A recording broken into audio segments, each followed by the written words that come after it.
Swapna, may I request just one video for a snap for the session? We're keeping all the records. Yeah, just photo so for record session.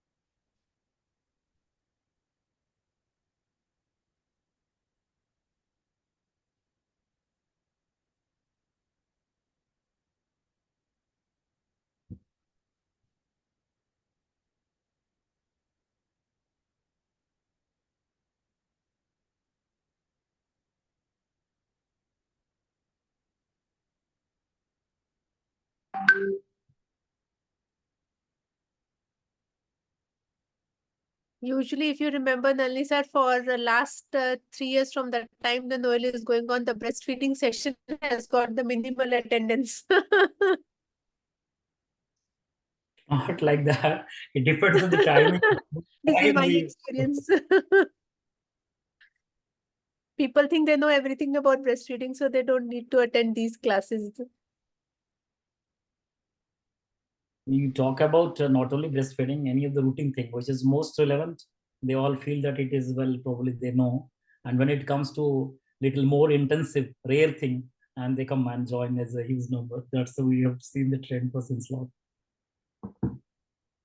That's I think they don't find it very glamorous. Yeah, they don't find Like it ventilation and echocardiography takes away all the glamour in neonatology.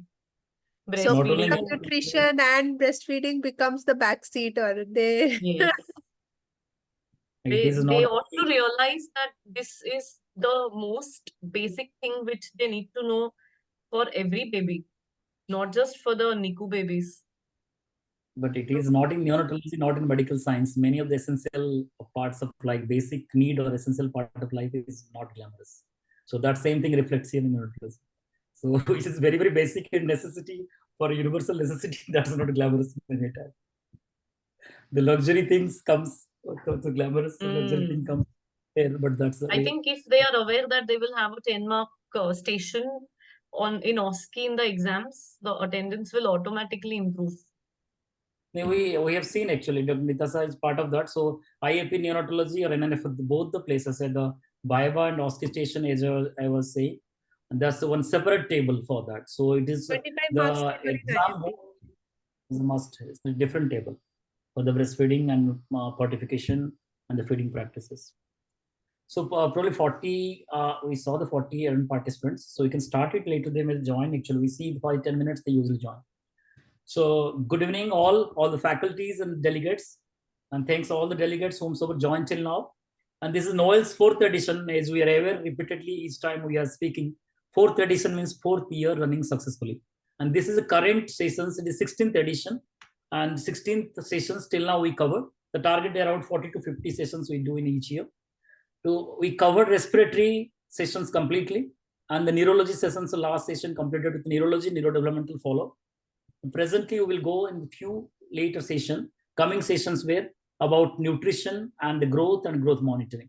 This will be the subsequent sessions.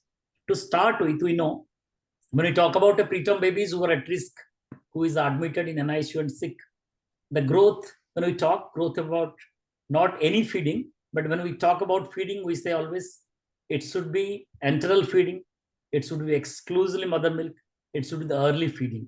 So with this concept, when we start, the top list comes actually in the list, mother's own milk and the early feeding of the mother's own milk in the form of cholesterol.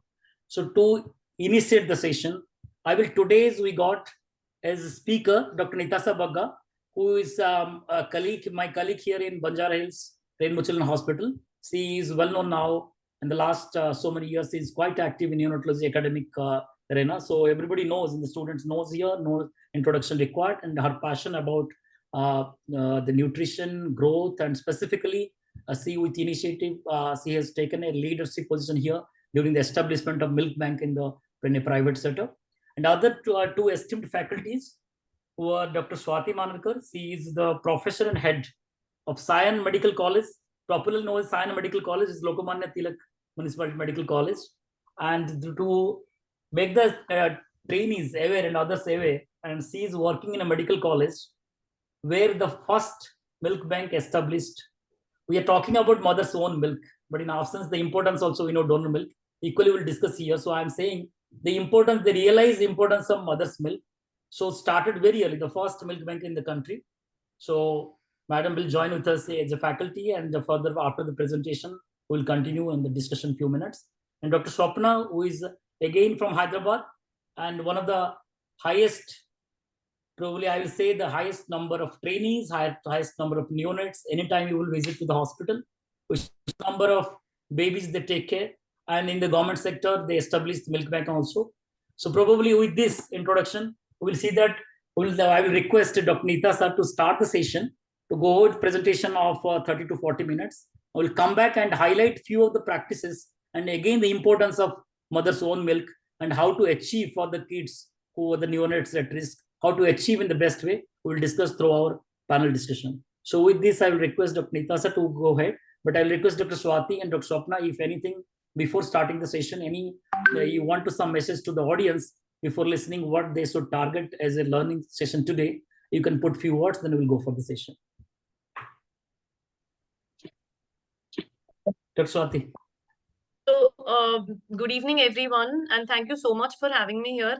I think, like we were discussing a few minutes back, breastfeeding and supporting every mother and baby for breastfeeding is a basic requisite that each trainee should know. And as pediatricians and neonatologists, I think this is something where we cannot fumble or make any blunders or errors, because well begun is half done. So a mother who embarks on a successful and well supported breastfeeding journey has a very bright chance of establishing exclusive breastfeeding for 2 years and beyond, whether it be a preterm baby or a term baby. And I think we owe it to all our babies that each baby has the right to receive exclusive breast milk, and I think we should strive towards that.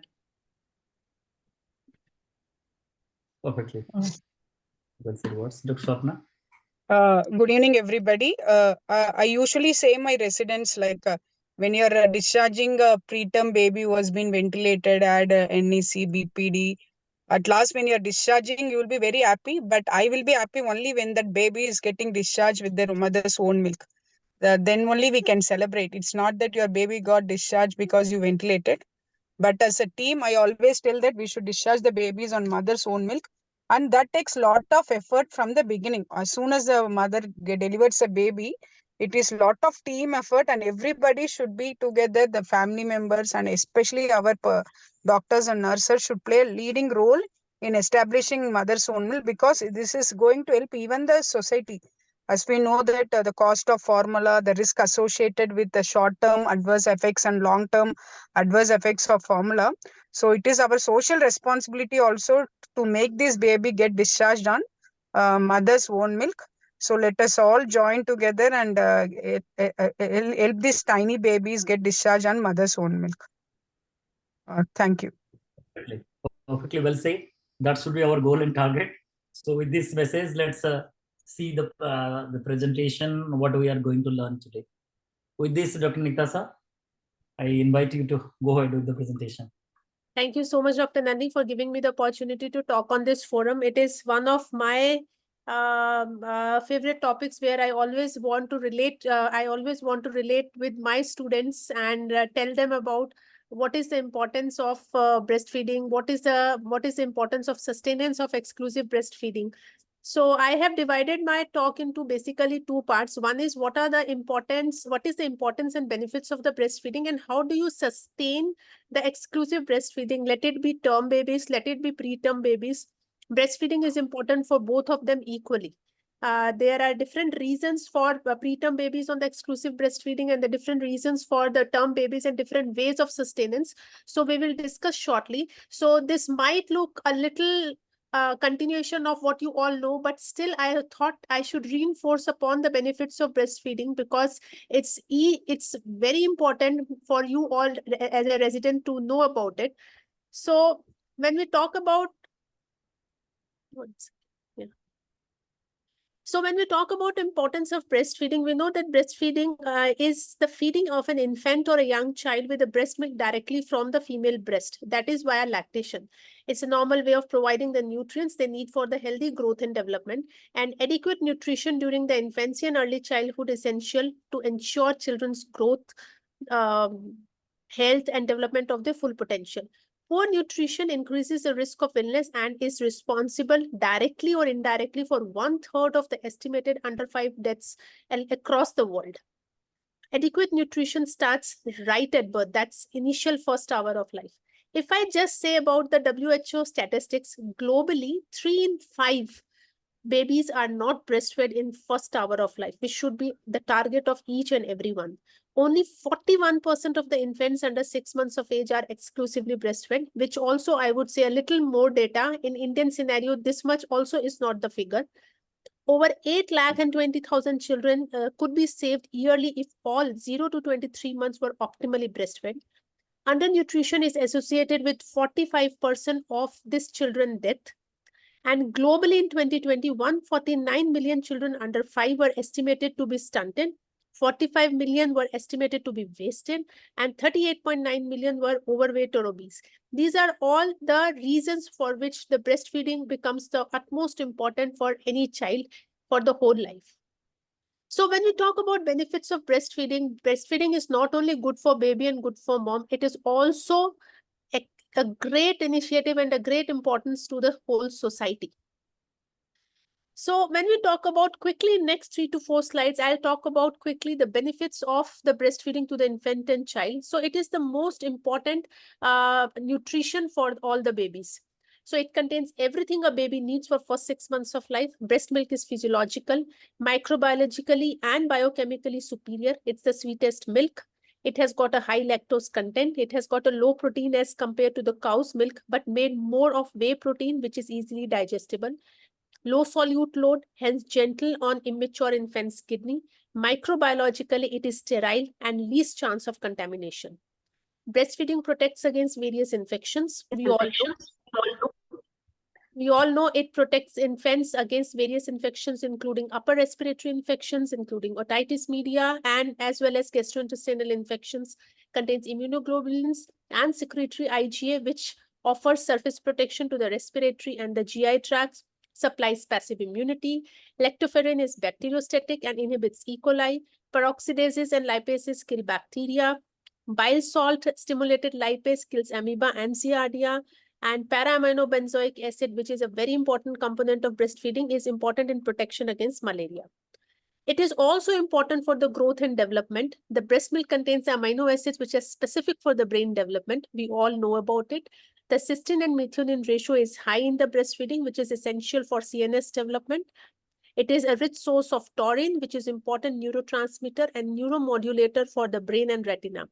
The breast milk is rich in essential fatty acids and long-chain polyunsaturated fatty acids. We all have heard about arachidonic and docosahexaenoic acid, which are important for the neuronal and visual development. They reduce the dyslexia and hyperactivity. Breast milk contains growth-regulating factors like growth-promoting factors, growth modulators like TSH, thyroxine, growth hormone-regulating factors, insulin, somatostatin, nerve growth factor, and so on.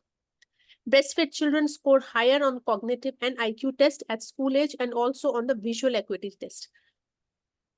Exclusively breastfed preterms have shown to have higher IQ scores and lesser neurological sequelae with better cognitive abilities if they are exclusively fed with the mother's own milk. The benefits, some other few benefits, like it has got a low incidence of sudden infant death syndrome, lower risk of 2 most common inflammatory bowel disease like Crohn's disease and ulcerative colitis in adulthood, significantly protected against the asthma and eczema. It has got a lower risk of obesity in the childhood and in the adolescent age group, a good dental hygiene. Children suffer less often from some of the form of cancers like Hodgkin's lymphoma and child leukemias, lower risk of juvenile onset diabetes. So it is equally important and beneficial to the mother. The most important is the women who have breastfed develop the ovarian and post-menstrual breast cancers much lesser. The more the number of months a woman has spent breastfeeding, the greater are the benefits. We all know about it. Breastfed mothers have lower rates of type 2 diabetes and a higher blood pressure. Breastfeeding reduces osteoporosis. Breastfeeding mothers enjoy a quicker recovery after childbirth with reduced risk of postpartum bleeding, and exclusively breastfeeding may reduce the risk of anemia by delaying the menstrual cycle from around 20 to 30 weeks. Mothers who breastfeed are more likely to return to their pre-pregnancy weight than mothers who are giving formula feeds to their babies. Breastfeeding reduces the risk for long-term obesities, and it's a natural contraceptive agent. Certain psychological benefits like breastfeeding mothers are reported to be much more confident, less anxious than those who are bottle feeding mothers. It reduces the postpartum depression. Breastfeeding contributes to the feeling of attachment between a mother and her child, which is called as mother-infant bonding. So to the society, it is one of the most convenient source, most economical source, and safe for the environment. So it is estimated that breastfed child is 14 times less likely to die from diarrhea, 4 times less likely to have any kind of respiratory diseases, and 2.5 times less likely to die from other infections than a non-breastfeeding infant. So these are all so many benefits of the breastfeeding. So why not to opt for a breastfeeding? So we all have understood that yes, it is very much beneficial. So why not to make sure that we can sustain this breastfeeding right from the first hour of life to 6 months to 2 years, whatever best maximum can be achieved. But this cannot be achieved alone. It needs a team. So breastfeeding, it's not only breastfeeding, there's so many other things which we read that it's a team approach.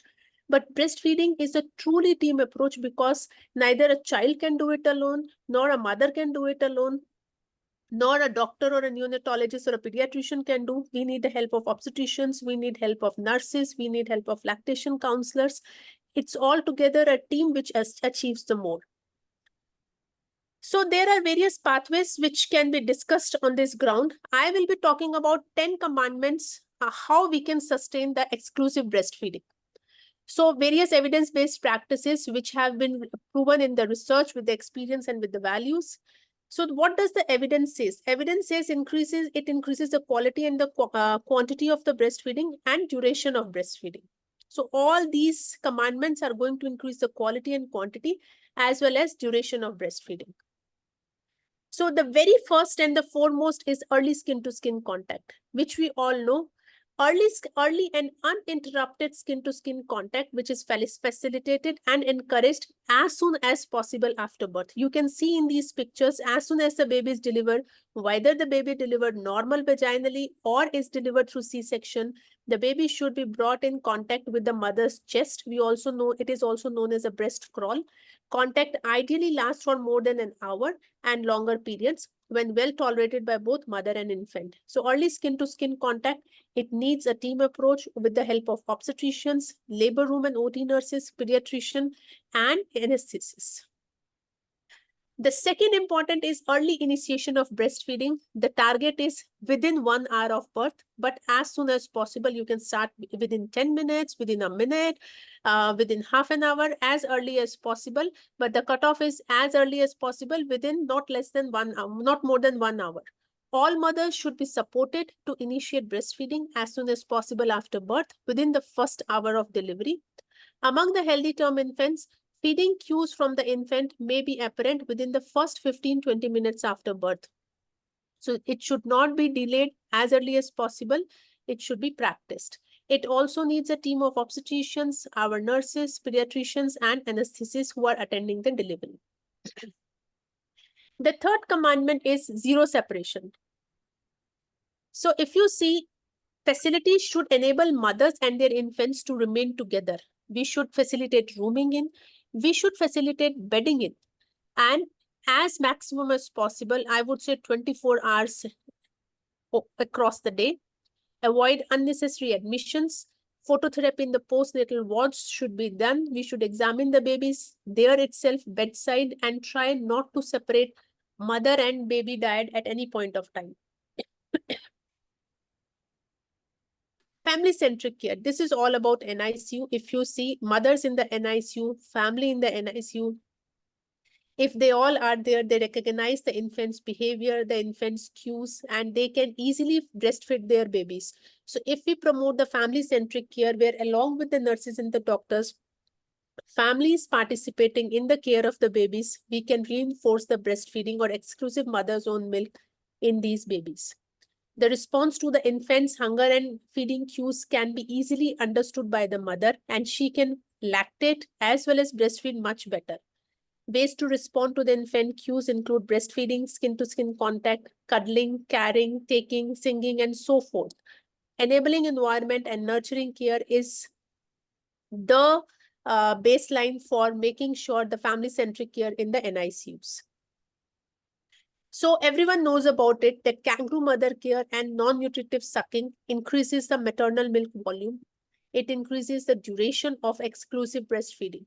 Maternal support with all extended family members give her a positive environment and persistence to exclusive breastfeed her infant.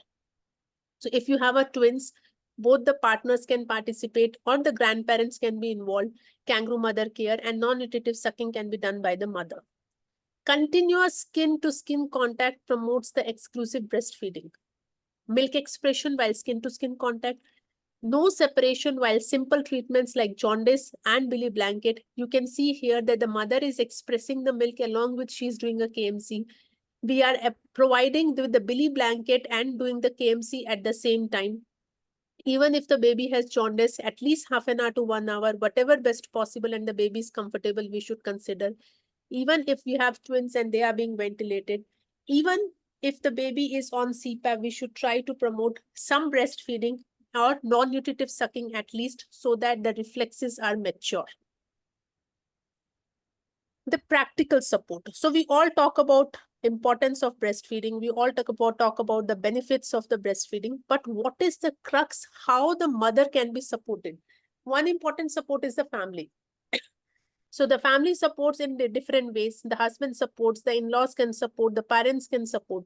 But the practical support comes from the trained lactation consultants and the nurses who help these mothers in appropriate positioning and the attachment bedside. So mothers should be enabled to achieve effective breastfeeding, including being able to position and attach their infants to the breast. Facility and the community can participate in that, and in-service training is very, very important. They should be told about the appropriate techniques of hand expression, what is the different hand holds with which the expression can be there, what is right and what is wrong, a technique to stimulate the breast, how to stimulate the attachment, separation for the NICU mothers as soon as possible. Important is having regular sessions, the practical sessions, the hands-on experience, providing them with the leaflets related to the breastfeeding, which can actually educate a new mother who has become the mother for the first time and is completely not aware about what exactly is the breastfeeding, especially when it comes to the premature baby, when the mother is not mentally prepared that she has to breastfeed and the baby comes in the world. There, the practical training, the hands-on training becomes very important. Then comes the laws, the promoting, protecting, and supporting the breastfeeding. Parents and their infants should have access to ongoing supportive support and receive the appropriate care immediately after delivery, during the hospital stay, after the discharge, during the OPD visits, and at home. If you can see a few pictures over here, these are the practical pictures which usually happen, the home visits, the OPD visits, where the mothers are being taught and practically educated about what are the various ways to breastfeed, and sharing their own knowledge and sharing their problems, their difficulties during these visits. We at Rainbow Hospital have got a breastfeeding support group which takes care of the women, and we have understood that women are 2.5 times more likely to be breastfed where it is protected, promoted, and supported. Motivational activities should be performed. We can have breastfeeding champions, both mothers and the nurses, greet them well. And this motivation is definitely going to lead to, it has got a direct proportion to the team success. These are few activities which we perform over here. Breast milk substitutes, bottles, and pacifiers should be clearly said no to all the mothers. Mothers should be discouraged from giving any food or fluids other than the breast milk unless it is medically indicated. Feeding methods such as cups, spoons to be used only at the facility. No promotion of the breast milk substitutes, feeding bottles and teats specified in any part of the facilities which are providing maternity and newborn services or by any of the staff. Proper guidance and counseling of the mothers and the other family members. The eighth and a very important is, which we all know and we all have very well read, there are a lot of quality improvement initiatives which have been initiated in the various hospitals. And if you really ask me and trust me, it is the way forward for sustenance of the breastfeeding. You should not let the quality initiative in your particular department to stop at any point of time. One quality initiative is over, you should start another. And that is the way forward for sustenance of exclusive breastfeeding. These are few quality initiatives which we have planned. We always plan a fishbone analysis and then do a plan, do study act cycle, which all the quality improvement initiative. And we do a very small quality improvement initiatives, maybe just 6 to 8 weeks also. And trust me, it really brings a lot of change and it has helped us in discharging our babies in exclusive mother's own milk. Along with the participation of the doctors, the nurses, the obstetricians, the parents, it is very important that we enable the environment. The administration of the hospital policies are very, very important to embark the protection of the breastfeeding. The commercial products are certainly, if you see in a lot of pharmacies, the various commercial products are certainly portrayed to the consumers as latest, fashionable, essential, and convenient. So it is our responsibility to awaken as consumers, prevent the unethical promotion, food security officers, monitoring cells, action against the violation.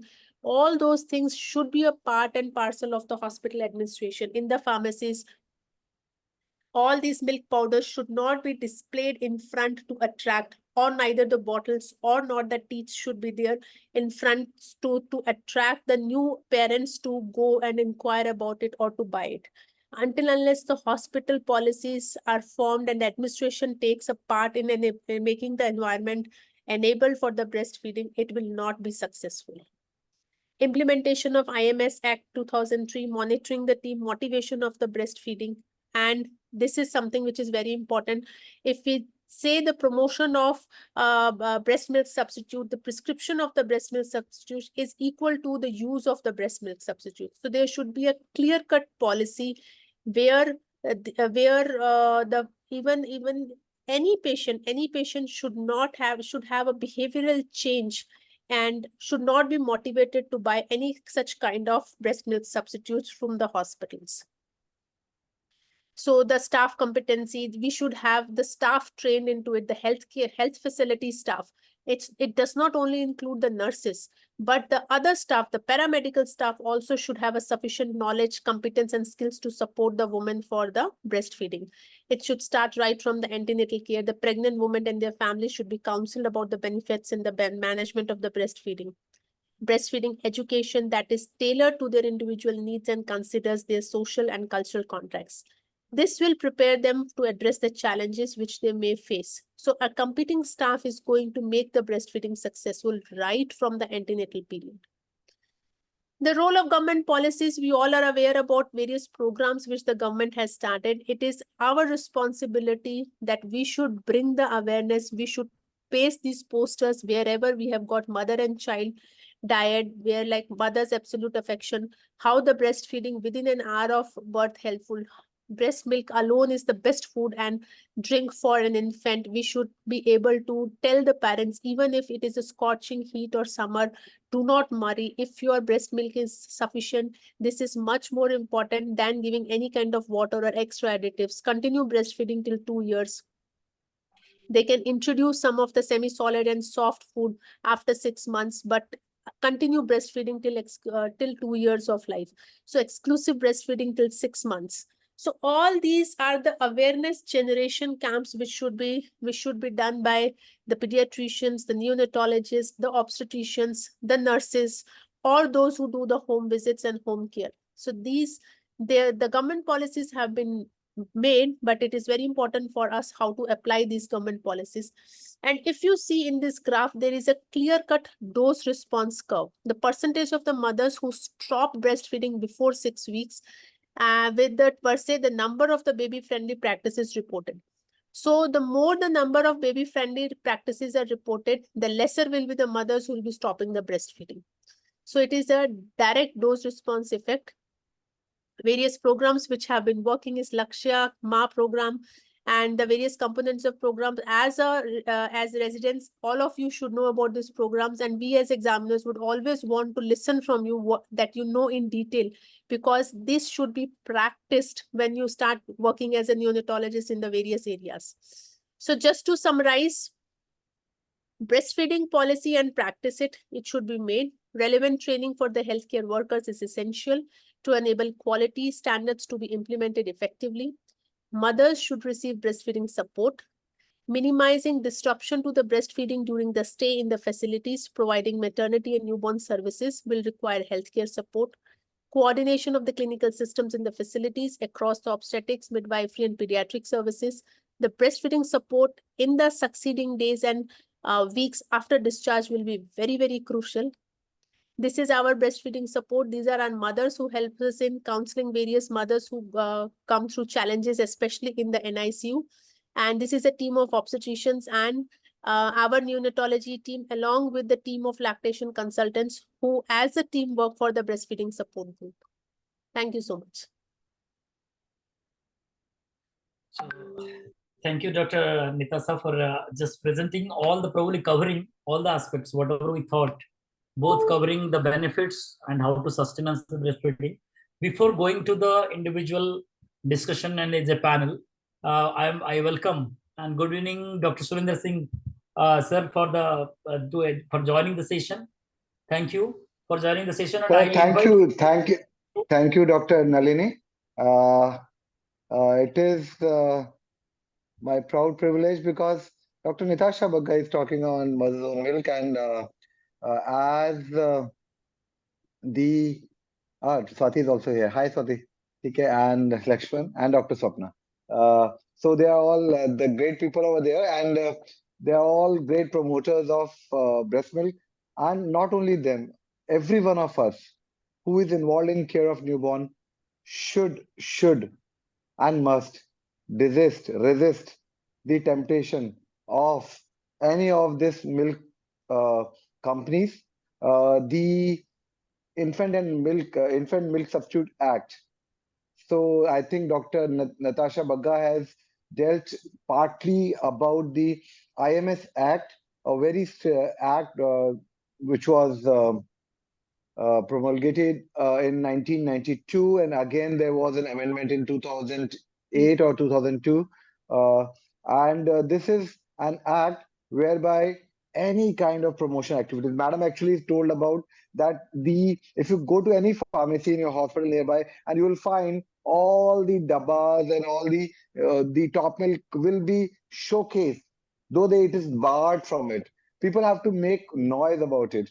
No advertisement can come on TV. Nobody should be shown during. Actually, even in one of the serials, Smriti Irani was shown actually feeding a baby with a bottle, and that was somehow the BPNI and some you can say the activists actually complained against it also. So no bottle feeding should be promoted by any way. So if the heroines or you can say the leaders are seen actually bottle feeding, then it gives a very wrong message. The benefits have been told by Dr. Natasha Bagga to a great extent. The issue of all of the fellows knowing about not only the benefit but the harm of top milk, and actually anything white is not milk. That is very, very important. So people need to know there are many things which makes human milk far different from this. And Natasha Bagga madam is a part of our committee on breastfeeding promotion and breast milk support group of NNF, and whereby we are actually advocating very strict action against this kind of unfair practices going on, trade practices. I don't want to say that some of the senior doctors or the doctors do fall prey to the milk companies, and they are enjoying holidays at some places in some part of the world on behest of the companies, at the behest of the companies. As NNF, we strongly condemn it. We would certainly urge that any such incident, if reported, will be taken to task, and we will certainly ask the members not to fall prey to the companies who are doing IMS Act. There is a deterrent, because there is a punishment of around 2 to 3 years if found for this thing, and there is a fine of some 5,000 or 10,000. So this is a punishable offense if people are seen trying to promote or kind of doing top milk promotion. This is my kind of, you can say, मैं थोड़ा जज्बाती हूँ. I'm little emotional about this, and I've given you a link of a movie by Imran Hashmi. Certainly, the guy is not doing any kissing scene in this movie. So here is a guy who is actually a Pakistani reporter, a Pakistani, you can say, medical rep, who was working for one of the companies. Maybe it was Nestle, maybe it was something else, probably Nestle, but I don't know what is that. But it was company for a milk wrap company, and the way the company wants to say set targets, goals. Itna ki sale karoge, if you sell this much, you'll get this much promotion, you will get a motorcycle, you will get a holiday. So they were trying to do this to milk wrap, and when he sees that so many newborns or infants are dying in Karachi hospital of malnutrition. In fact, one of the NGOs I met from UK who was working in African countries. So these milk companies actually use the troubled areas, the fights which are going between countries, and the disaster areas to push for powder milk, and that is how the kids are in double jeopardy. एक तो disaster है, already there is a disaster, so they should be safe with mother's milk. And the problem is everybody is in a disaster and something, they are trying to push for powder milk.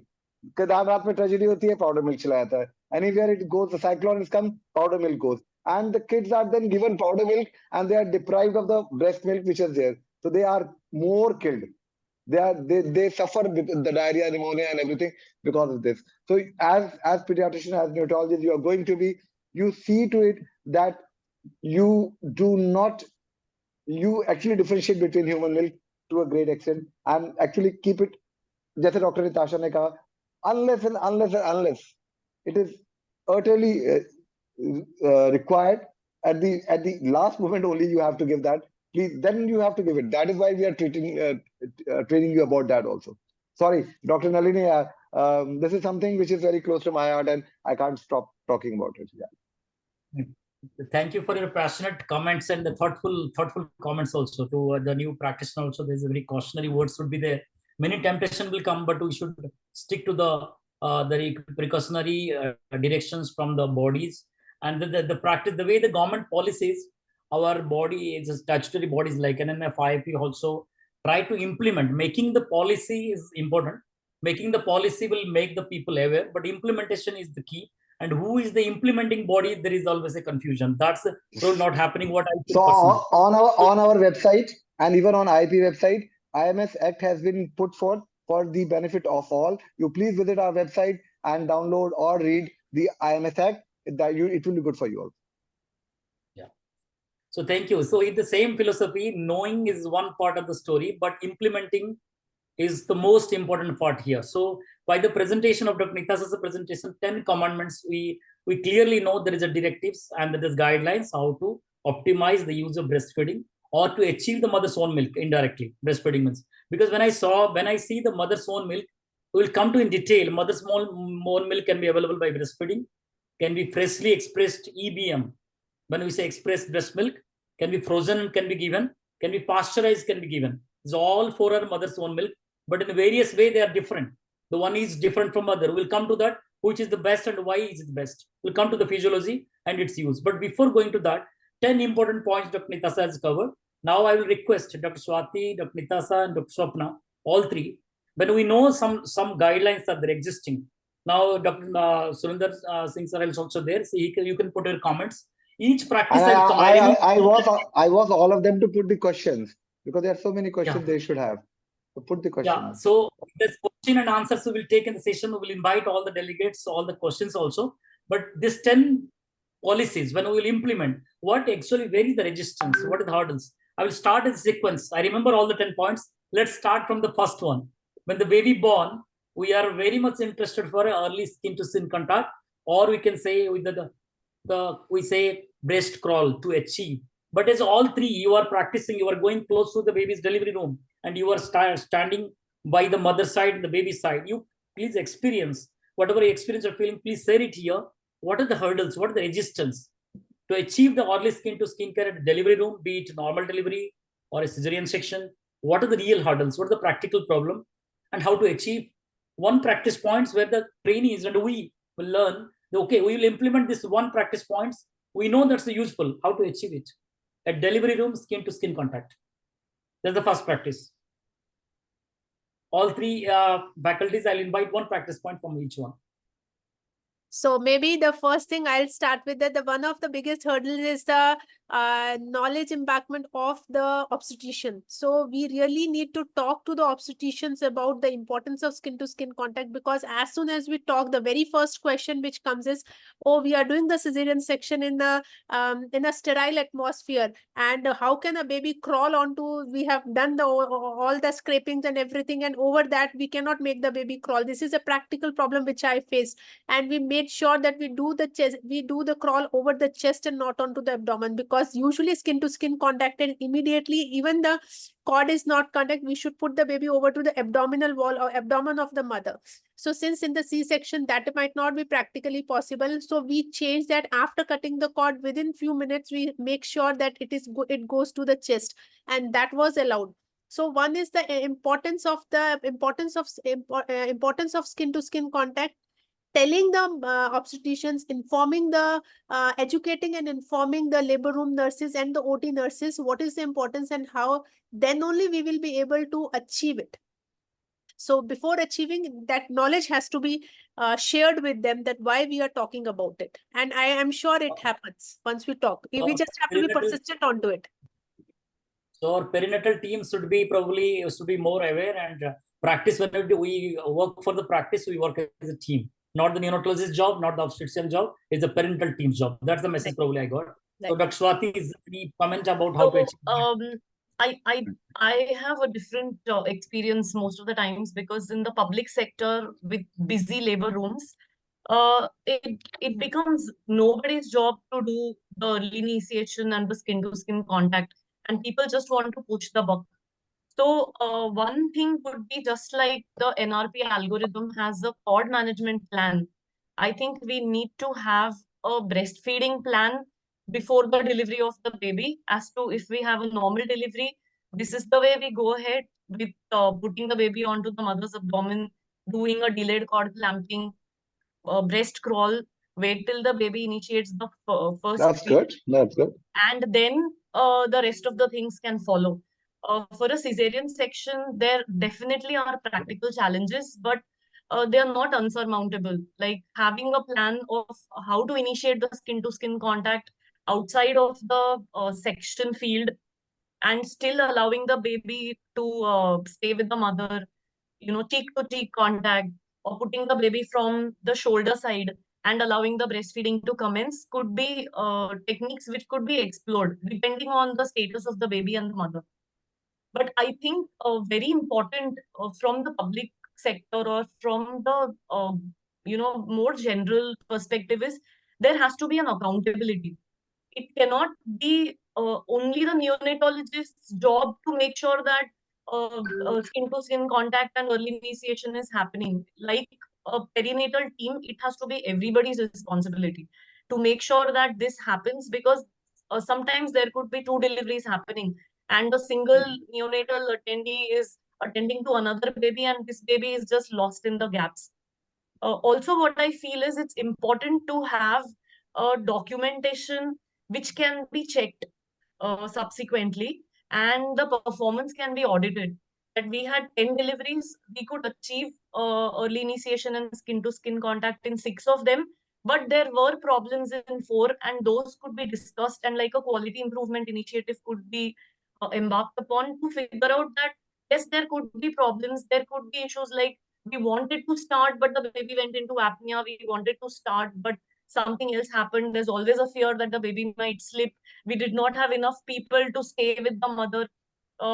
The government does recommend that a birth companion be there with every baby and mother, but it may not be possible all the time.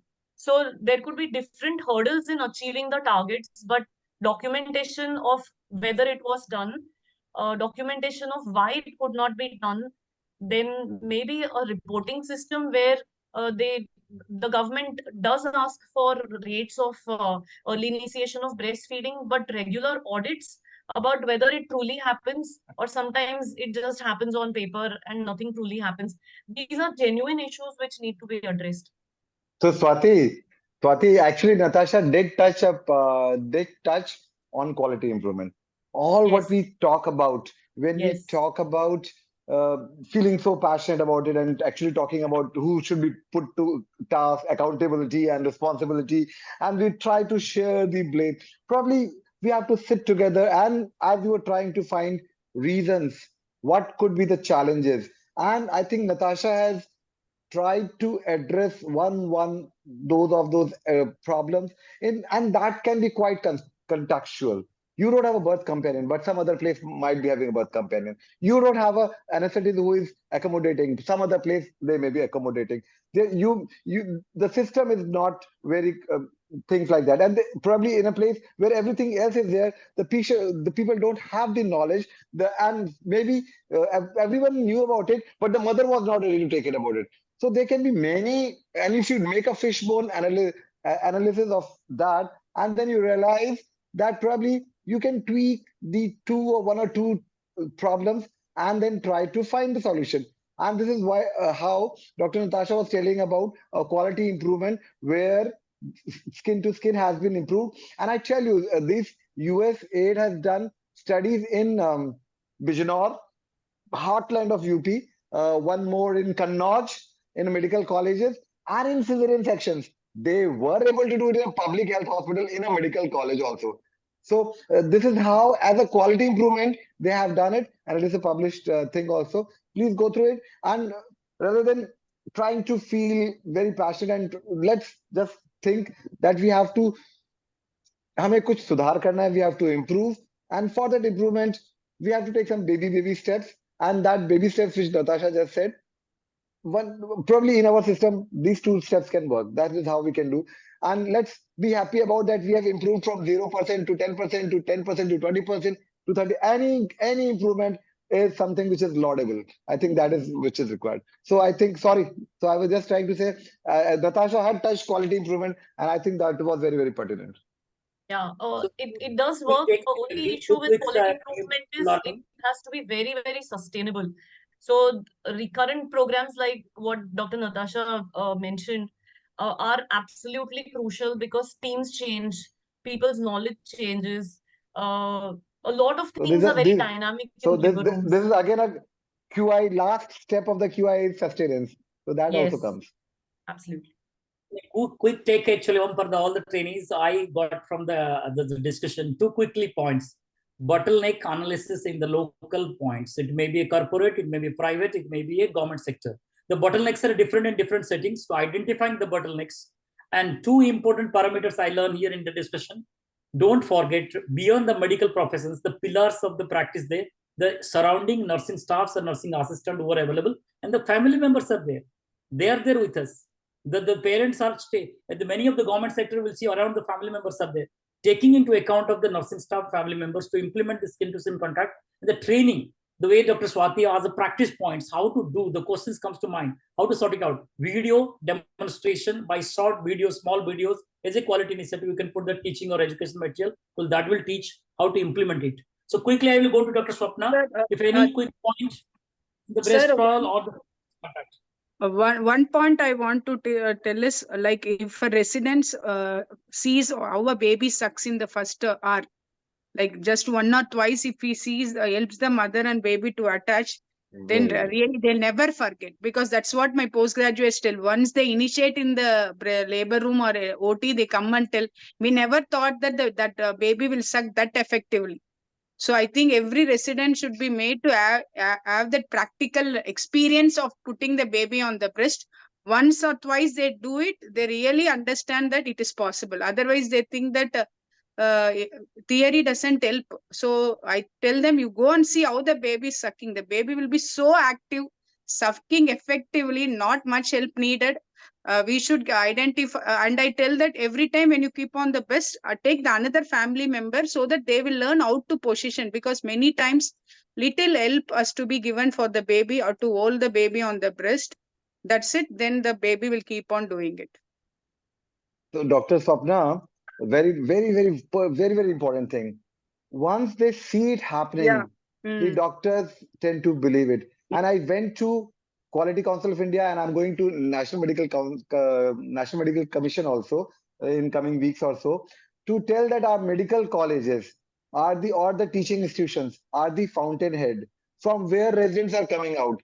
And if in their, you can say, alma mater, they have not seen, they are not going to learn it later. So in medical colleges have the bigger owners or bigger responsibility of teaching the best practices, of actually practicing the right practices.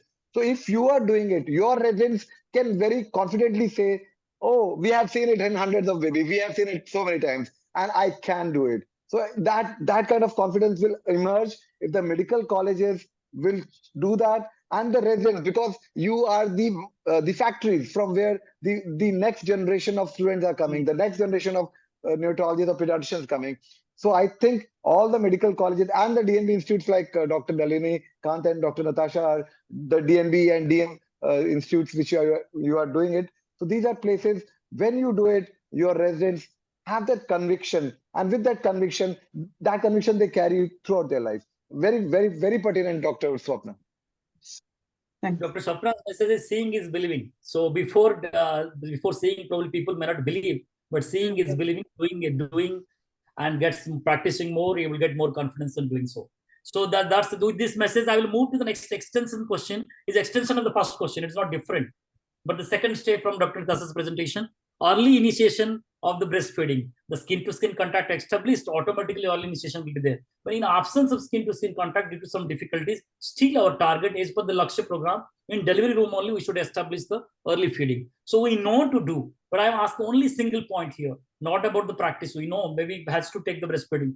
Many times when we auditing we did in the few years back in our unit, we saw that the first 1 hour or half an hour we are reaching to 69%, 70%. With more auditing and implementation of some practices, we reached to 89% to 95% in different phases of the year. So reaching to 95% took some initiatives. But for all experts, all the 4 experts I will ask here, invite one practice point in your institution. I know Dr. Swapna's unit also done in the government sector. To improve that, they have taken some steps, simple steps. I am aware. I'm just requesting Dr. Swapna from beginning to highlight in your unit when you saw the first 1 hour feeding is not happening, what steps you implemented so it reached to a good percentage of achievement. Then I will come to Dr. Swati. Both in the government sector, huge number of deliveries, but how to achieve it within 1 hour, reaching to 90% or 90% of feeding. So first thing is, we gave the importance, what is the benefit of, we taught all the sisters and other supporting staff stationed in the labor room and what is the benefit of early initiation. And what we did is, we created a stamp, Telangana government has created a stamp on the case sheet, like whether early initiation of breastfeeding is done or not. So if it is done, we should put a green stamp pad, and if it is not done, red. So that is because by the time the baby and the mother get shifted from the labor room, this stamp has to be filled up, and it is collected in that KCR kit which they give to all the mothers at the time of decision. So it is mandatory that it has to be done, then only the mother and baby can be shifted. So that has made a lot of impact in our unit on early initiation of breastfeeding by creating a stamp on the case sheet and creating awareness. One step, thus auditing and making the unit people aware of at what level we are exactly there. So our target to move ahead with the further steps. But first step is auditing. Dr. Swati also in the previous practice, she highlighted what is auditing of the skin to skin contact. Here the same thing, Dr. Swapna is saying implementation of the practice starts with auditing, make us aware at what level exactly we are there and how much we are away from the benchmarking.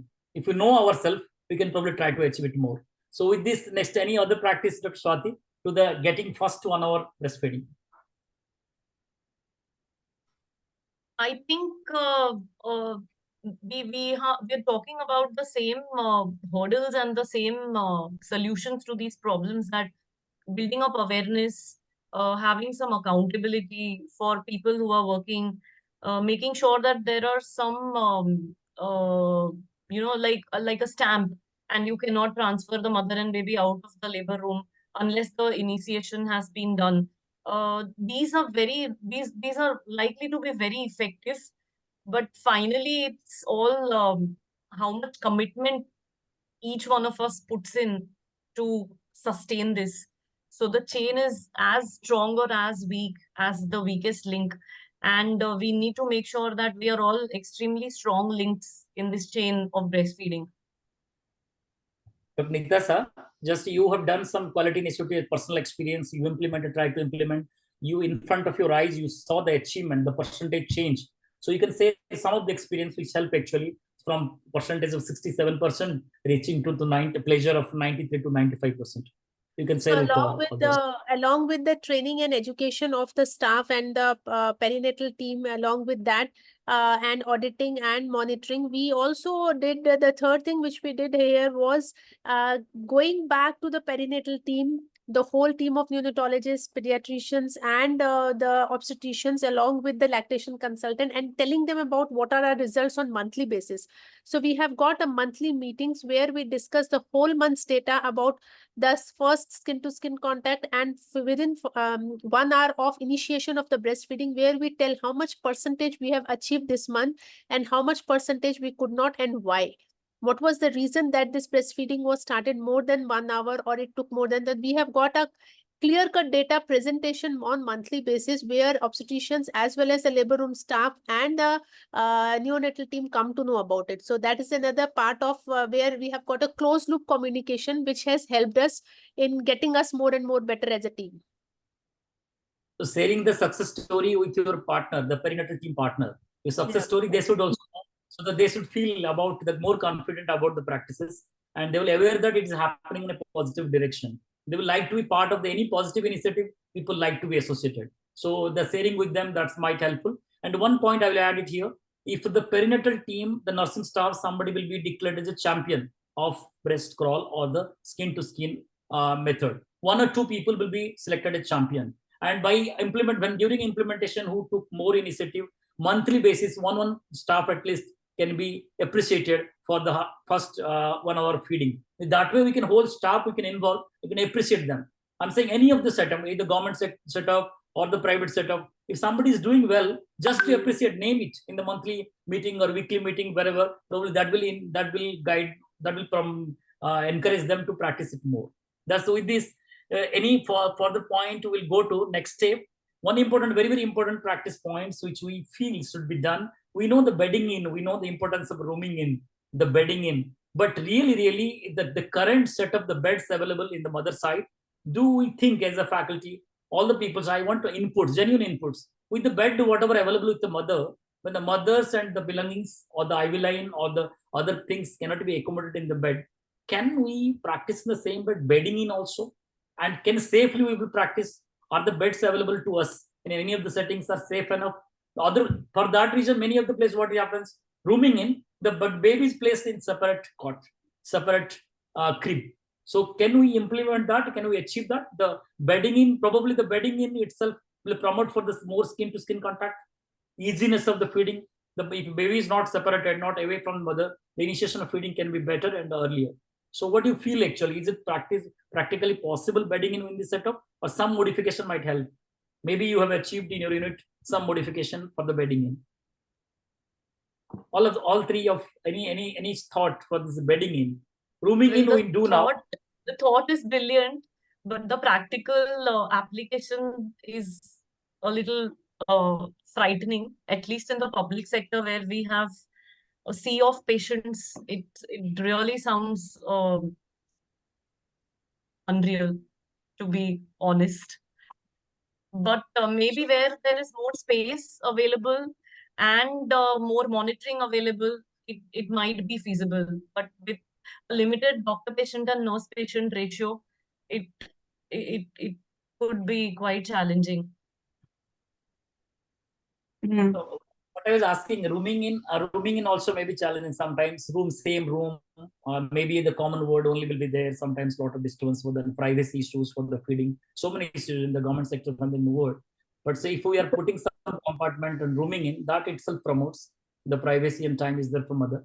Bedding in, as I have heard a few of the senior colleagues of us, they recommended their government or their setup specifically a little bit to enlarge the bed to accommodate the baby and mother in the same bed. With the present situation of the bed and cot available, it is really difficult. We can write it, but how to achieve it? When the mother only difficult to accommodate, and some baby also keeping there, we should have enough space to do that. That's the right point. And with a lot of number, when the number is issue, really might be difficult, but we can think when the setup is facilitating, the administration is ready to adopt the new practice, probably we can think of for modification. Dr. Swapna, in your setup, they're also recommending mother baby NICUs, where the mother would be kept in the NICU with the baby as a rooming in part, which was also seen in a few pictures in the presentation. But that will really need a lot of, push from the organizations and the government to make this into a reality. But I was coming back for the family-centric care, but now you address that. So family-centric care is a dream, but it is reality. Many places may not be available. But many of the units, what they do in the NICU, this is once we are speaking about postnatal ward, stable baby, healthy, charm baby. And the NICU, they promote more and more visiting from the mother, participation in the care, and bedside availability. And probably it will help more and more in government sector and more practically possible probably. I have seen Dr. Swapna's unit in the government unit in Pinashaw. There is a free access of the parents to the unit.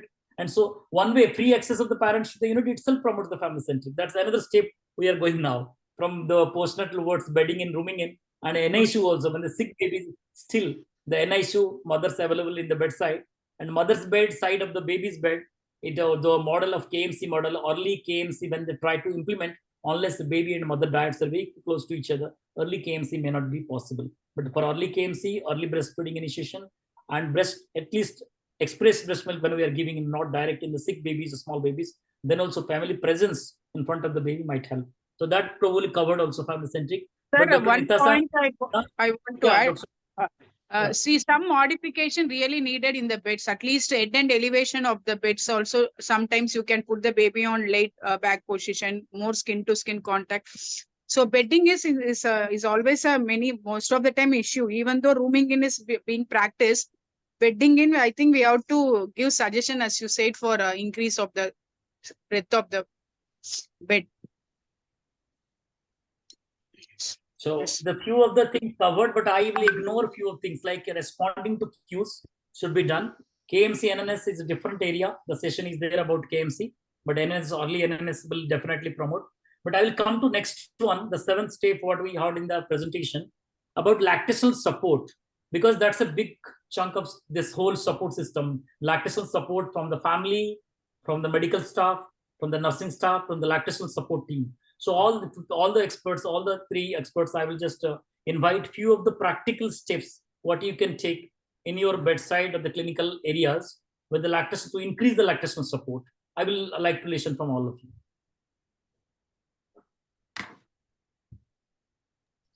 Sir, I want to say one important point.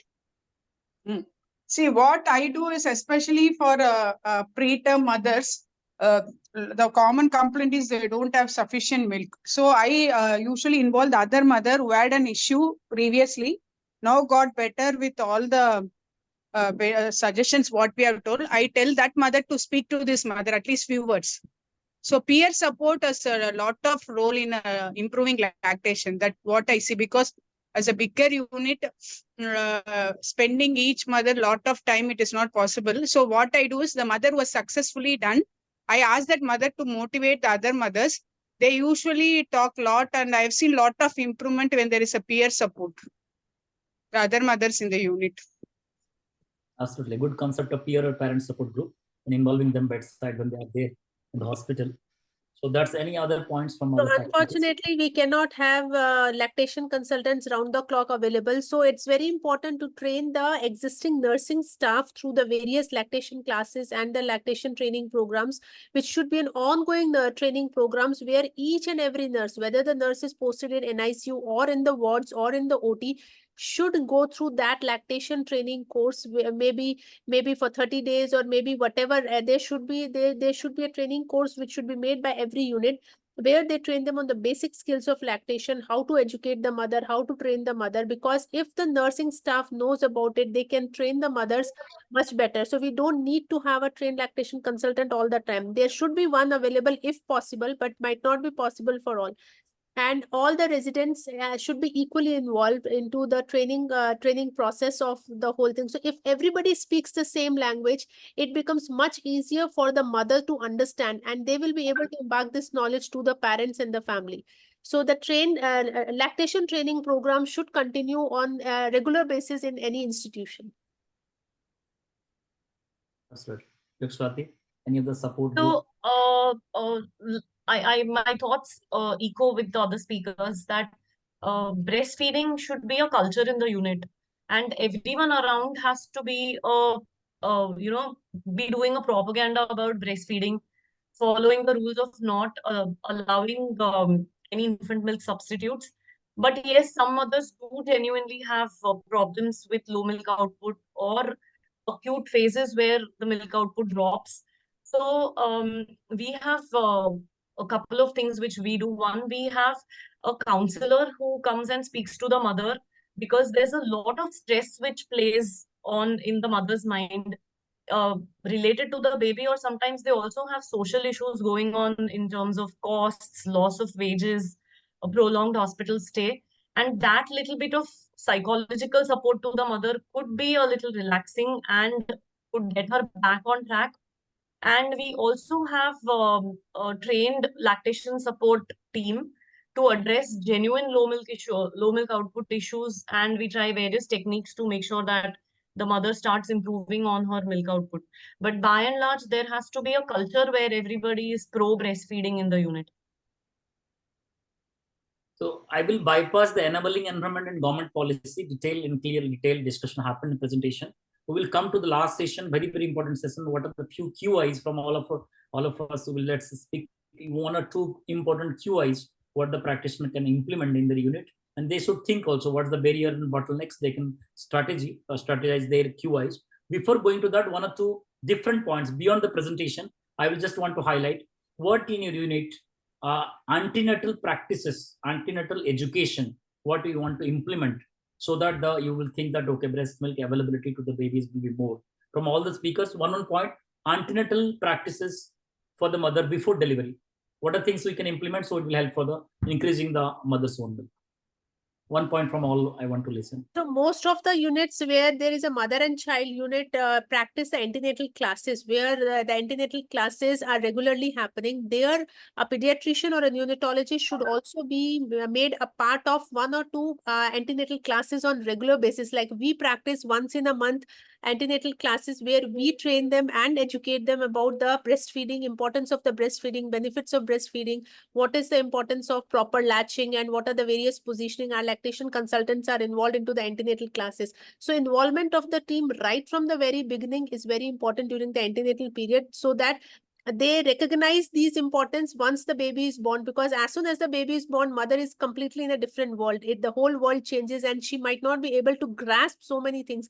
But if she has got a preemptive knowledge about it and she understands about it, so she'll be mentally prepared about it. So mental preparation of the mother, not only the mother, the whole family during the antenatal classes is very important, is what I would say.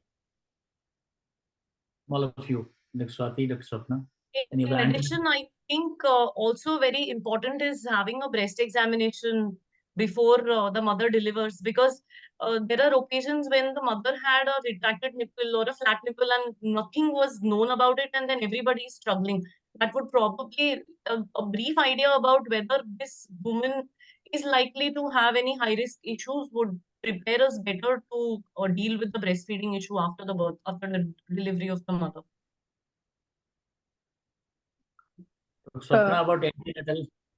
Sir, antenatally, as madam said, we should have, and whenever they are getting admitted for delivery, during that time also, I think one of them should be, or the family members should be taught about early initiation of breastfeeding, that birth companion, identifying the birth companion and educating them when the mother is in the labor also may play a role as soon as the mother gets delivered.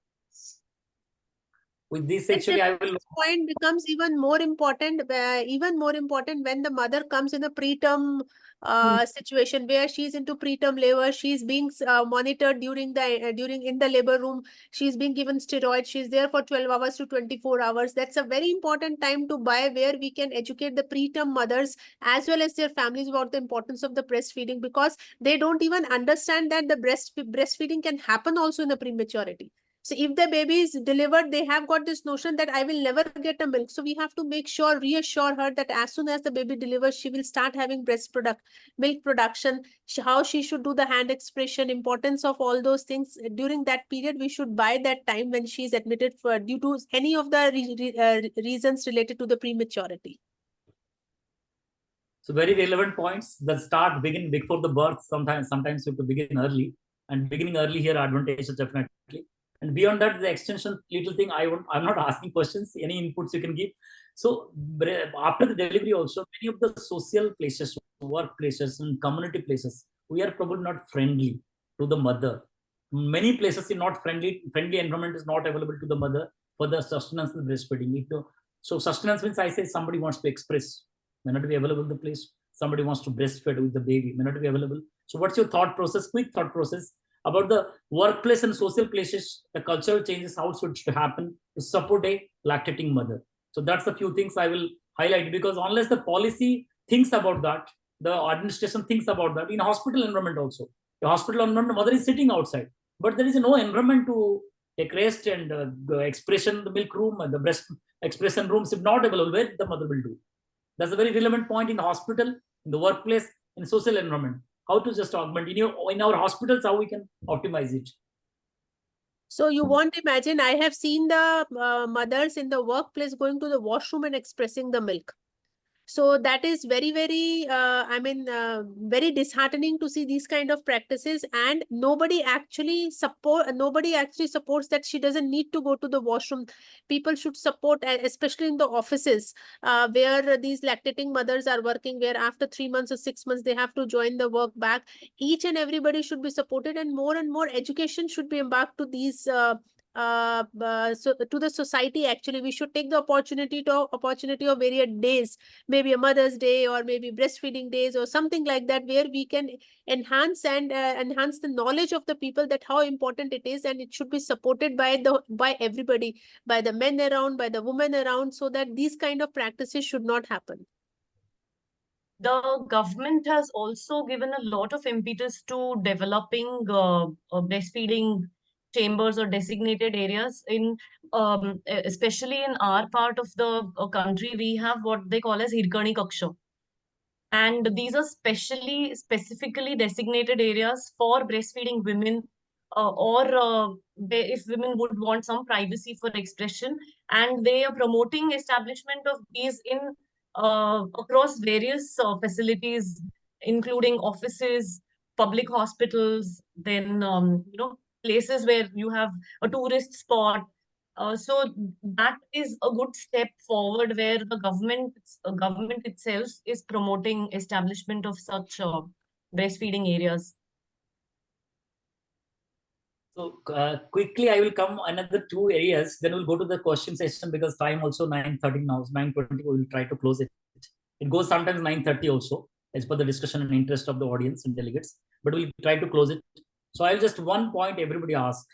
As per the WHO recommendation, as a practice recommendation, you all probably using galactogogues. What do you feel personally? What is the best galactogogues and what should be recommended? That's a personal or evidence-based. Both I'm asking, because as a trainee and student, they want to know what's the evidence about that and what to prescribe about that. So all the faculties, the galactogogues, one thing I will ask. Then QI, we know all the QIs are a continuous process. I won't go to that. never ending. Then we'll go to question. We'll take some questions from the audiences. But before that, galactococcus, what's the best one? And if we are prescribing some pharmacotherapy for the galactococcus, who should prescribe?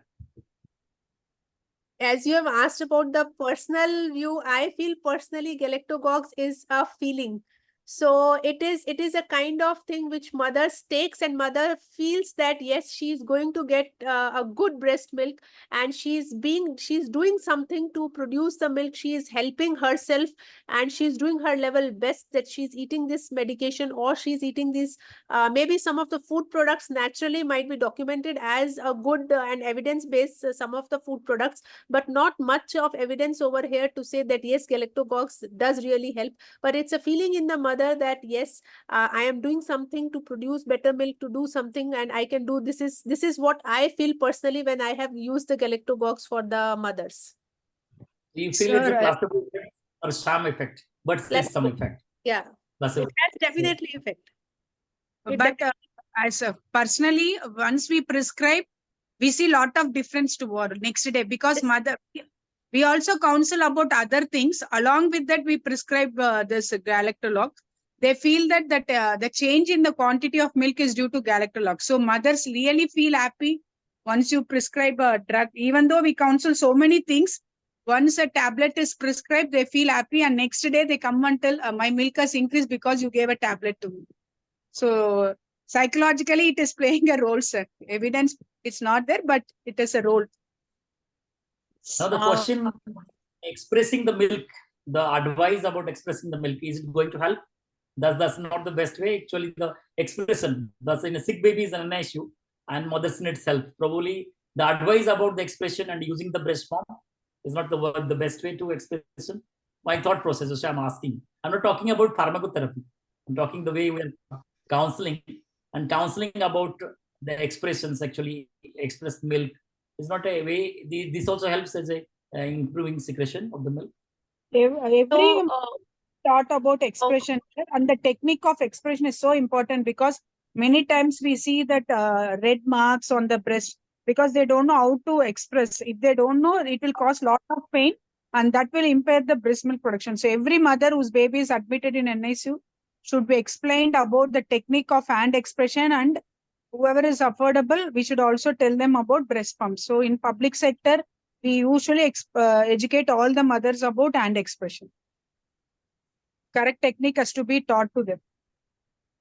So I would just like to add a little bit to this.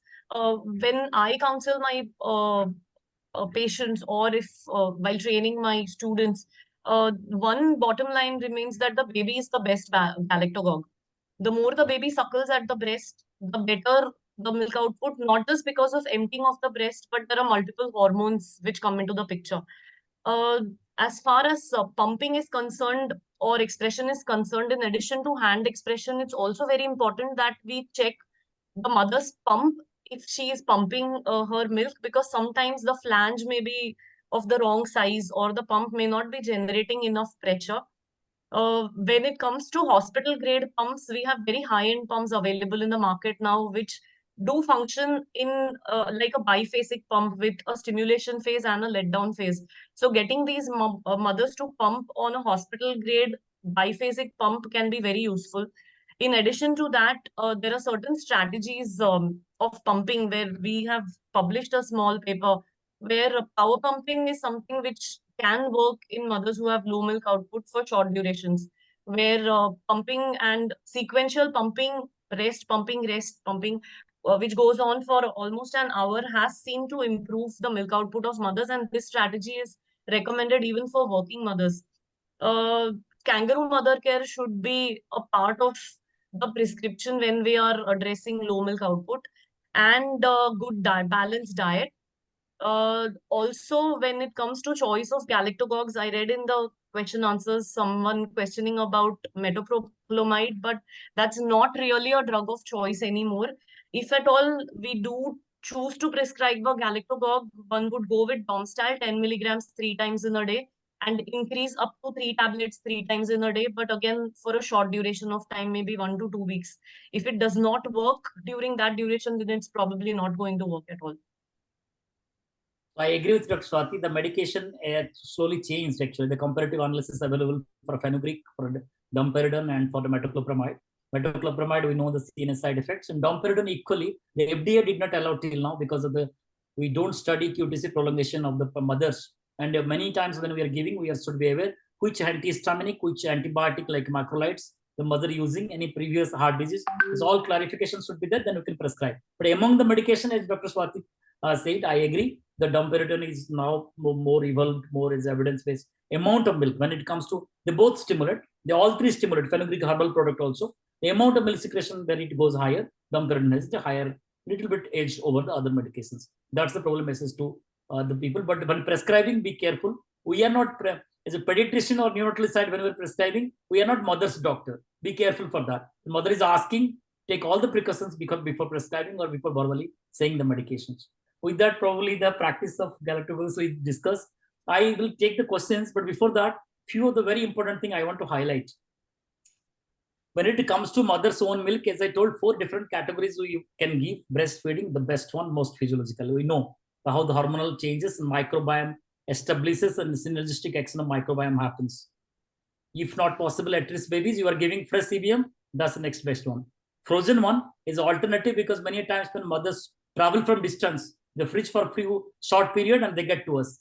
Physiologically, these all 3 milks probably okay, chemically, physiologically different, hormonally different, bioactive molecules little different, but pasteurized mother milk storing and giving to the baby should not be a choice. That should be the clear message to the audience here. So all first three different things, but pasteurized own mother's milk also. But pasteurized, we lost a lot of things. Bioactive molecules lost. By just supplementing, we cannot achieve. In coherence, all the bioactive molecules like HMO, lactoferrin, they work better. But individual components, when we're adding to formula milk or donor milk, it is not working. That's the reason. It should come as a whole. It cannot be supplemented differently. And there one practice, before going to question, I want to highlight. Dr. Nitasa also knows the practice we do routinely. So other units also must be doing.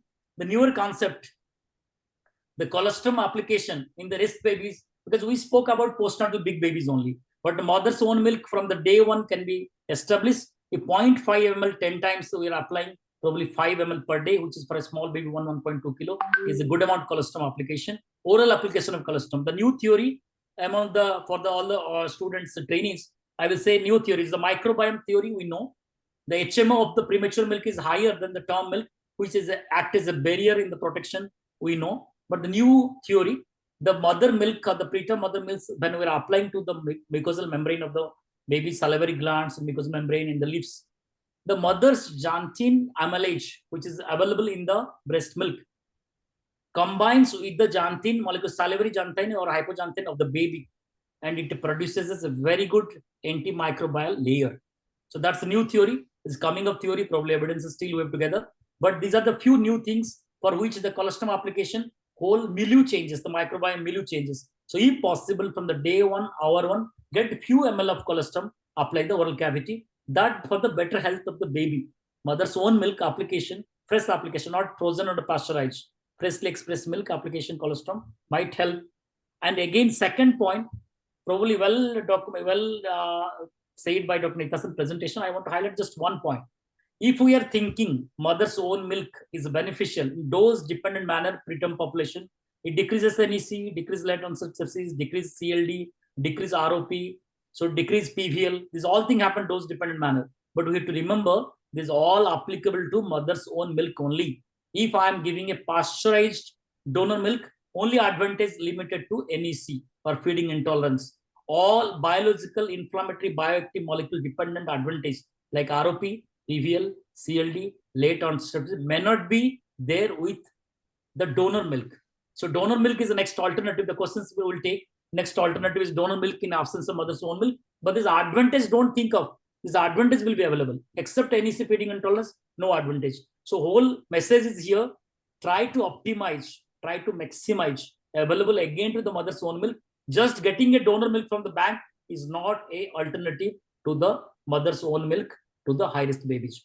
With this message, probably any of the you want to quality initiative wise, whatever you've done in your own units, experience, 1 or 2 important quality initiatives, you all can speak. Then we'll go to 3 or 4 questions. We can conclude the session. Dr. Swati, any of the quality initiatives you talked about So, the expression? yeah, Taken? so we did try to start off quality improvement initiatives for skin to skin contact and early initiation, but the sustainability is really challenging. There was another interesting quality improvement initiative which we started was increasing the availability of colostrum for babies in the neonatal unit. And that went through a good 6 cycles, and we could achieve almost 60 to 70% rates of colostrum availability, because there are certain practical challenges, but that's one thing which can be done if planned appropriately and then executed. Subsequently, we've also done not exactly a quality improvement, but we've tried to do a feasibility study in terms of trying to have mothers to pump during KMC.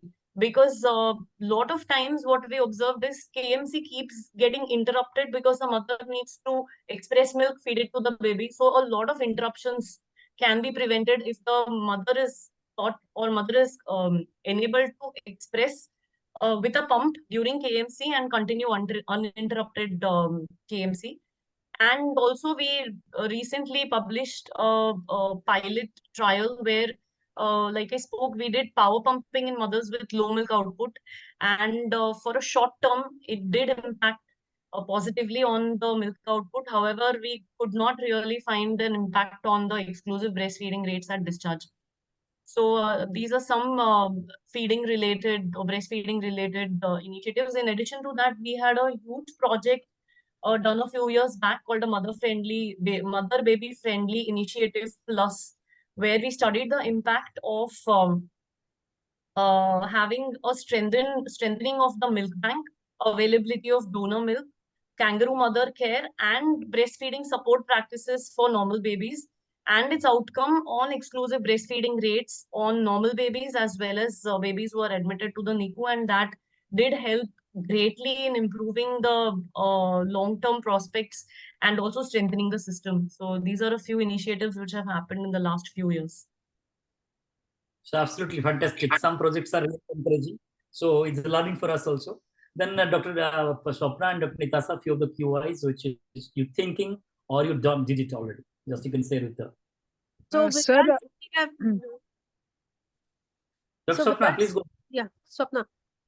So we did on early expression of breast milk among mothers whose babies got admitted into SNCU, because earlier we thought we saw that baseline the mothers and are never expressing on the first day of baby is born.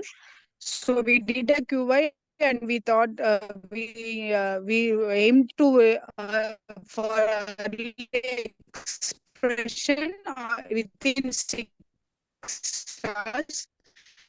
And we could find that outcome is exclusive breastfeeding rate at discharge has increased, where we educated the staff and we had up posters and we and whenever the baby is getting admitted, we used to give a cup to the mothers and to the attenders and ask them to get the milk. So a few cycles we did, and we could see that it has increased the exclusive breastfeeding rate at discharge among the preterm mothers whose babies got admitted into SNC. So that QI we did, sir. Yeah. That's good one, good initiative in the public sector. And Dr. Nitasa, any of the QIs you want to So say? we have done around 4 or 5 QIs in this aspect. So starting from where the various components which we included were there, starting from the antenatal counseling, regular and frequent pumping, education and training of the mothers. We started various training programs through the video training as well as through the leaflets we created, where we distributed it to each and every mother in the antenatal period as well as the postnatal phase. We also encourage the night feeds, telephonic reminders to the mothers about the milk expression, involvement of the parents in the regular counseling. As Dr. Swati said, the use of colostrum. So we had a golden hour management, like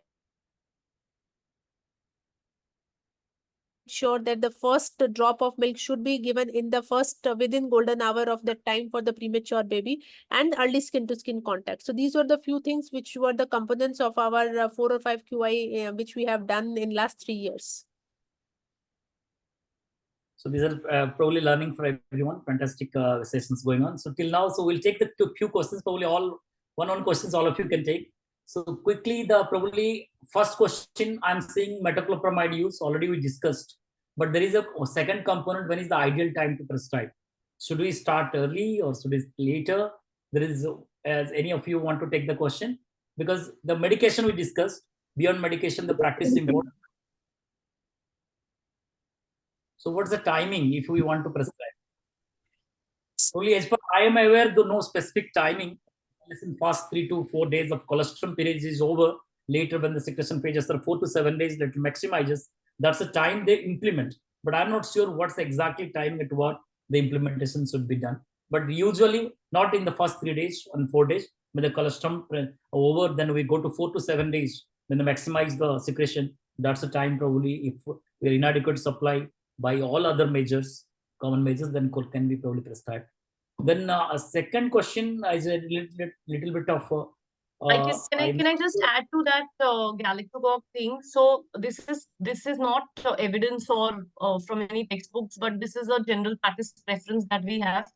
That usually, if it has to work, the first 2 weeks are reasonably optimum to start off, because by the end of the second week, the mother calibrates to her maximum potential. So whatever interventions need to be done have to be centered in the first 2 weeks. If the mother can be optimized to her best potential at the end of 2 weeks, she can be expected to lactate reasonably successfully.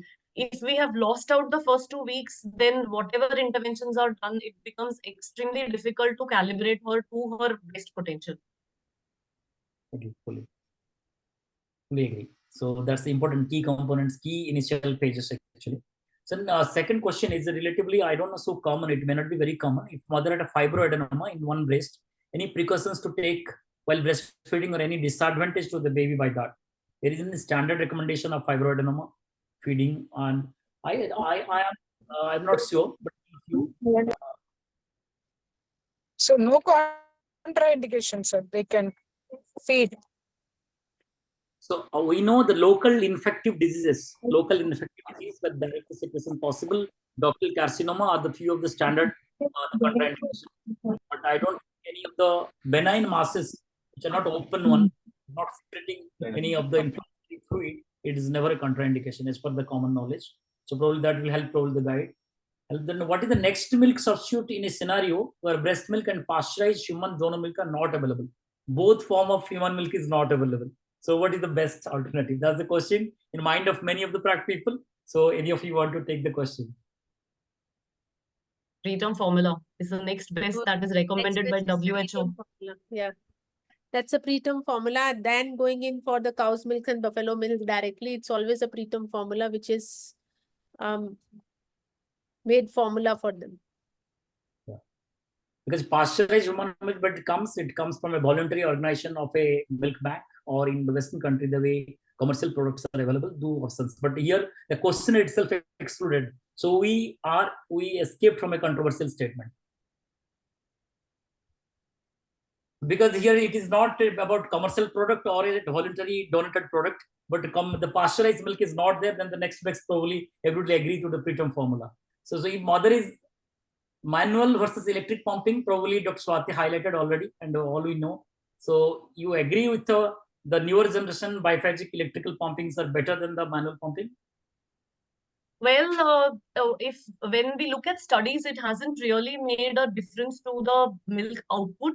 But if we are looking at a subset of preterm mothers who definitely need a stimulation and then expression, then a hospital grade electric pump is more effective in sustaining lactation than a personal pump or manual expression. So it's recommended that preterm mothers should have pumping done with a biphasic dual pumping hospital grade electric pump.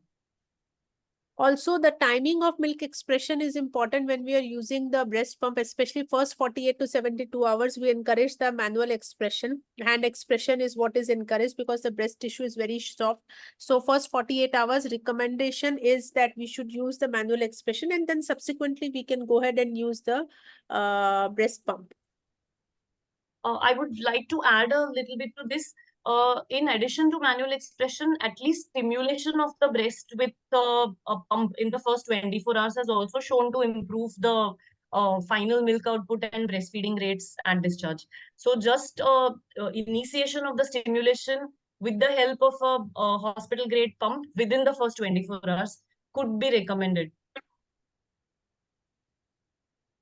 So probably we covered all the relevant questions. So we will proceed probably on the concluding session. So before concluding, I just appreciate the enthusiasm, the passion with which last 1.5 hours you all are answering, you are participating, you are volunteering yourself and ask question. When the answering it comes, you all participated throughout the last 40-minute discussion. I appreciate the initial presentation of Dr. Nitasa. She highlighted very well the benefits for all the students' sake. And then after the benefit, knowing the benefits, how to sustain it. That's the practical part we discussed in the discussion. So with this, probably a good discussion, initiation of the breastfeeding happens, year breastfeeding practices. We'll further proceed for the enteral recommendation, enteral nutrition recommendation, parental in the further sessions. So I will request all the students for the few of the nutrition sessions to attend regularly. And before concluding the session, I just will request one message from all three faculties. If you will give to the all the delegates, it will help for the practice. One message before concluding session. We should start early, sir. We should start early and continuously we should do teamwork. Teamwork is much needed in this noble cause. Absolutely. Dr. Swati, Dr. Itasa. I would say don't underestimate the power of mother's milk. And it has the power to make or break your exam results also. So be very serious about reading up about breastfeeding, lactation management, and milk banking.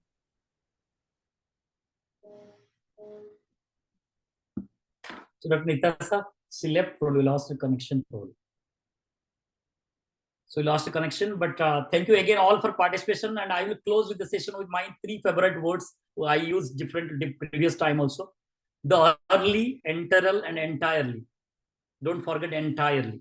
So if you will stick to the mother milk in this all three concepts, probably we will be successfully will manage many of the high risk babies. We will reduce their morbidities to a greater extent if you will try to optimize and maximize what we are using, because not just starting something, optimize it. We know, like a drug, like a medication, like a therapeutic intervention, if the mother milk goes to a higher level, the protection level is higher, the morbidities are lower in the extremely small, vulnerable, very low birth population. So that should be our goal as a neonatologist. And we cannot create it. It is given by the nature. So let's try to optimize the mother's gift to the baby, the mother's blessing to the baby. We should try to optimize it in the best possible way. With this session, thanking you all. I'm closing the session. Good night, all of you. We will see you again next session, next Thursday. Thank you so much. Thank you. Thank you, sir. Thank you.